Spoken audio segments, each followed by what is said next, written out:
prioritizing information in the audio clip of Speaking Task 4. The lecture is always on an academic topic. As explained before, you don't need to be an expert. It's all about extracting relevant information so that you can answer the question. For Task 4, identify 1. In what way the lecturer introduces the main topic. 2. What details he or she gives. 3. Any possible distractors to ignore. 4. What support is given if the lecture is an argument. 5. Whether a main conclusion is reached. 6. The support given for any conclusion. 7. What the lecturer summarizes at the end.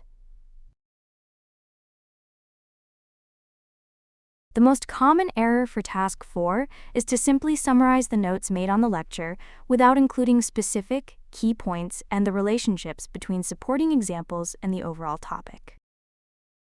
So your job is not just to summarize everything. It's a great way to practice, for example, from lectures on YouTube. We'll give you links to free resources. It's very important that you can listen and summarize. Absolutely vital. So clearly identify the task before you prepare your response. It's vital. Next up, a final point and a vital point. Speaking target points in the lecture clips. Before you hear the lecture clip, you will know the main topic and a lot of the scope. The scope is basically what information is contained within a passage or within a lecture or a conversation, and an answer can be given according to that information. In a multiple choice question, for example, in the listening, very often you can eliminate answer choices because they're just not part of the scope of the actual text and lecture, etc.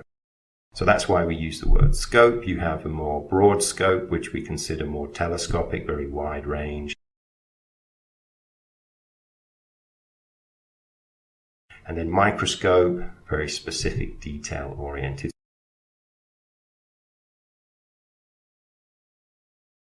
So you've got your broad overview scope and then detail scope. Practice makes perfect. Tip, have a proactive mindset. It's so important. Even if you're bored to tears by the topic, fake it. Fake it till you make it. Be absolutely engaged as you read the text.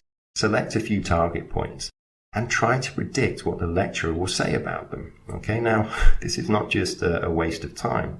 This is a way of engaging your mind into the specific points, the specific subjects, etc. And the lecturer is going to continue expanding on those points or adding details, maybe disagreeing with some points, etc. But if you hear something, imagine the lecture is something to do with history of a certain culture, and then suddenly migration is mentioned. You might start thinking, what could be the causes for those migrations? Where do the migrants go to?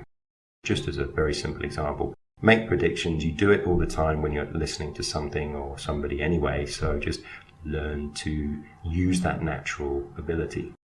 After a few practice samples, you'll get pretty good at identifying target points from the text. For example, a text that describes a process that has results from an experiment, for example, could be described further in the lecture by introducing the results of this or similar experiments. Maybe they agree, maybe they disagree, but just say to yourself, okay, it's an academic environment, there's an experiment very often.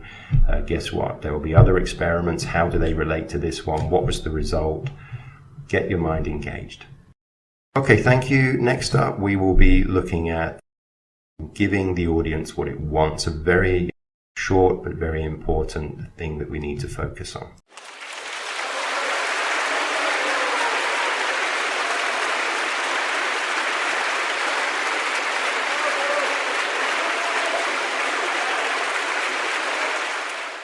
Hello again. The YouTube algorithm will offer these free English lessons to more students if you do a little something to help out. Apparently, over half of you forget to like these free videos, probably because you're busy making notes. So pretty please, with sugar on top, hit those like, share and subscribe buttons. Thank you in advance, and let's help others improve their English skills for free.